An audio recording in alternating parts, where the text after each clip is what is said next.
Good evening students, welcome to Excel basics class 12। यहाँ पे हम इफ्स का यूज़ केस समझेंगे।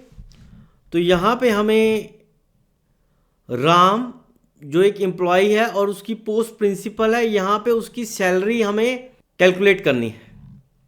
तो यहाँ पे हमारे पास रफ डेटा है कि प्रिंसिपल की सैलरी जो है वो 70,000 है, टीचर की सैलरी 44,200 है। इस पोस्ट को लुकअप करके यहाँ पे सैलरी आनी चाहिए, तो हम इफ्स का यूज़ करेंगे। इक्वल टू इफ्स, यहाँ पे हम कहते हैं logical test one is this post equal to principal.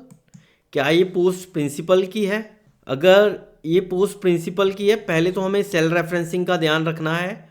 B2 जो है हम कॉपी करेंगे जब टॉप टू बॉटम, तो हमें B2 जो है वो B3 चाहिए, B4 चाहिए, B5 चाहिए।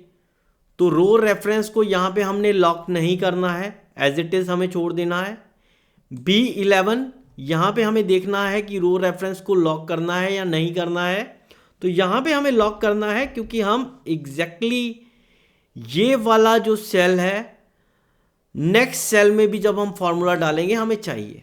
तो कॉमा, अगर ये चीज़ सच्ची हो जाती है, अगर ये पोस्ट जो है वो प्रिंसिपल की है, तो हम चाहते हैं कि वहाँ पे सैलरी लग जाए प्रिंसिपल की, विच इज 70,000।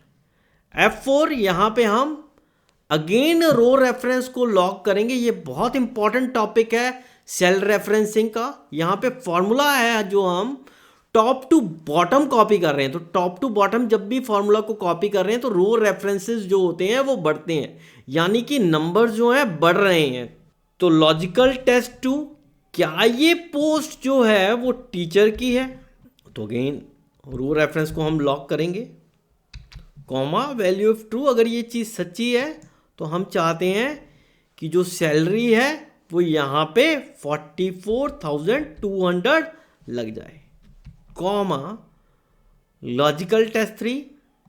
तो यहाँ पे हमारे पास ये फॉर्मूला कंप्लीट हो गया है। इस पोस्ट को हमने नीचे वाली हर पोस्ट के साथ वेरीफाई किया है और उसके अकॉर्डिंग यहाँ पे सैलरी हमने देनी है। तो ये एंटर करेंगे और ऑटो फिल हैंडल का अगर यूज़ करेंगे, फॉर्मूला को ड्रैग करेंगे नीचे की तरफ, तो हमारे पास सारे एम्प्लॉयज़ की डेजिग्नेशन के अकॉर्डिंग सैलरी लग जाएगी।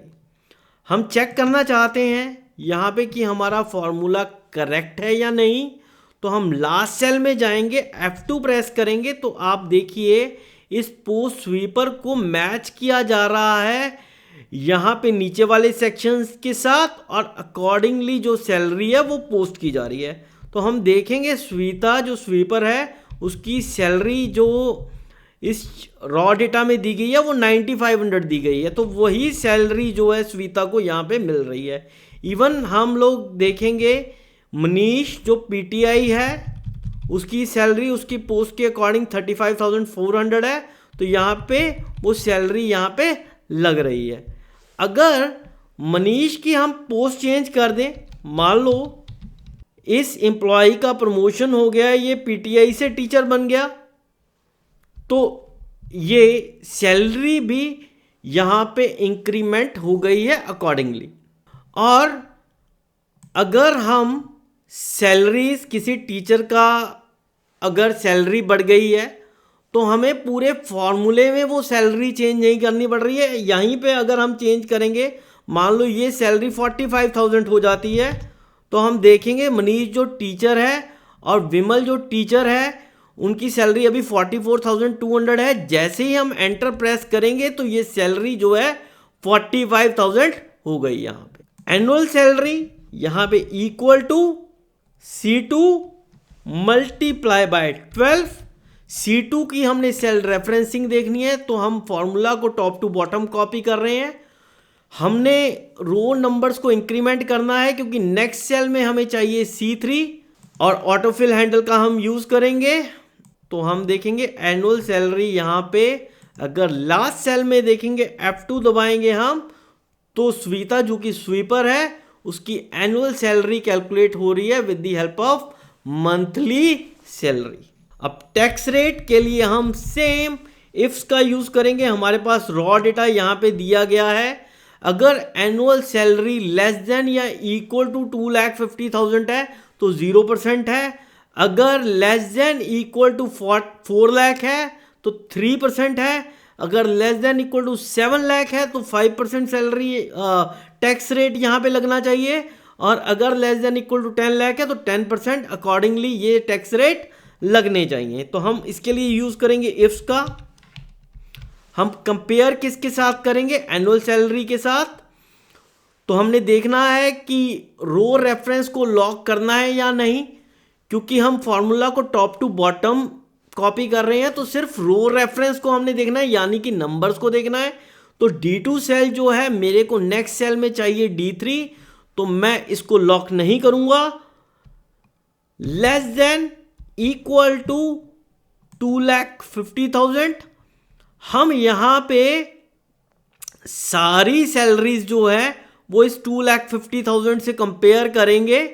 तो यहां पे हमें रो रेफरेंस को लॉक करना है, बिकॉज जब हम फॉर्मूला को टॉप टू बॉटम कॉपी कर रहे हैं तो रो रेफरेंस बढ़ते हैं, बट यहां पे हमें रो रेफरेंस जो है उसको लॉक करना है। बिल्कुल E11 सेल ही मेरे को नीचे वाले सेल्स में भी चाहिए।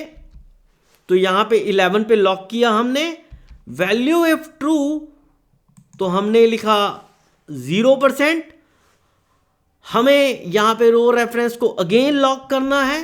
रीजन, जब हम टॉप टू बॉटम कॉपी कर रहे हैं इस सेल रेफरेंस को, तो हमें ये F11 ही चाहिए नीचे वाले सेल में भी। तो हम 11 को यहां पे लॉक करेंगे। Logical test 2, again compare it with this salary. क्या 8,40,000 जो है वो 4 लाख से कम या उसके बराबर है? F4 लॉकिंग हमें ध्यान रखना है। ये बहुत इंपॉर्टेंट पार्ट है। फॉर्मूला जब हम कॉपी करेंगे अक्रॉस द बॉर्डर्स, हमें ये सेल रेफरेंसिंग का ध्यान रखना होगा। तो हमें लास्ट में जो वैल्यू है वो 20% है। अगर ये एनुअल सैलरी ग्रेटर देन 1,20,000 है, कोई भी वैल्यू होगी 1,20,000 से ऊपर, तो टैक्स स्लैब जो है लास्ट टैक्स स्लैब इज 20%। तो यहां पे F16 हम यूज करेंगे। ब्रैकेट क्लोज करेंगे। यहां पे हमारा फॉर्मूला कंप्लीट हो गया है। सेल रेफरेंसिंग का विशेष करके हमें ध्यान रखना है। एंटर करेंगे, टैक्स रेट आ गया राम का। इसी तरीके से हमें और एम्प्लॉयज़ का भी टैक्स रेट यहाँ पे कैलकुलेट करना है। तो हम फॉर्मूला को ऑटोफिल हैंडल की मदद से कॉपी करेंगे टॉप टू बॉटम। तो लास्ट सेल में हमने देखना है कि हमारा जो टैक्स रेट का फॉर्मूला है वो ठीक लगा है या नहीं।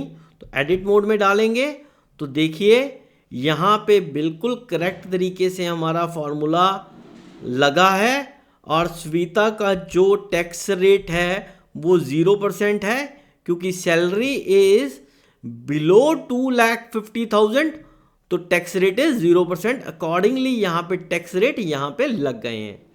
अगर हम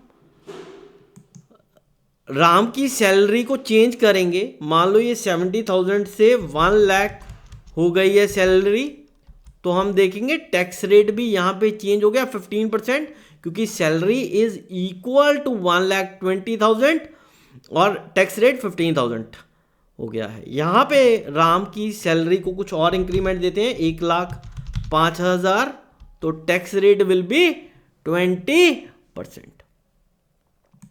अब टोटल टैक्स का formula is equal to annual salary multiply by tax rate. तो यहाँ पे सेल रेफरेंसिंग में हमें रो रेफरेंस का ध्यान देना है, क्योंकि जो फॉर्मूला कॉपी कर रहे हैं हम टॉप टू बॉटम कॉपी कर रहे हैं, तो सिर्फ रो रेफरेंस का ध्यान देना है। तो हमें नेक्स्ट सेल में D3 मल्टीप्लाई बाय E3 चाहिए, तो इसलिए हमें यहाँ पे कोई लॉक नहीं लगाना है। एंटर, ऑटोफिल हैंडल की मदद से फॉर्मूला को कॉपी करेंगे। लास्ट सेल में हम चेक करेंगे कि हमारा जो सेल रेफरेंसिंग है वो ठीक ढंग से लगा है कि नहीं। तो फॉर्मूला करेक्ट है। यहाँ पे स्वीता का एनुअल सैलरी और टैक्स रेट को मल्टीप्लाई किया गया है। Salary after tax will be annual salary minus total tax. तो यहां पे भी हमारा रो रेफरेंस का सिर्फ ध्यान रखना है, क्योंकि हम फॉर्मूला को सिर्फ टॉप टू बॉटम कॉपी कर रहे हैं। तो हमारा जो नंबर्स हैं हमको इंक्रीमेंट करवाने हैं, क्योंकि नेक्स्ट सेल में हमें चाहिए D3 माइनस F3। तो नंबर्स इंक्रीमेंट हो रहे हैं, तो हमें कोई लॉक लगाने की जरूरत नहीं है। एंटर करेंगे, ऑटो फिल हैंडल का यूज करेंगे और लास्ट सेल में हम चेक करेंगे F2 D8 माइनस F8 हो रहा है। बिल्कुल करेक्टली हमारा फॉर्मूला लगा है। इस तरीके से हम मल्टीपल इफ्स का यूज कर सकते हैं। Thank you.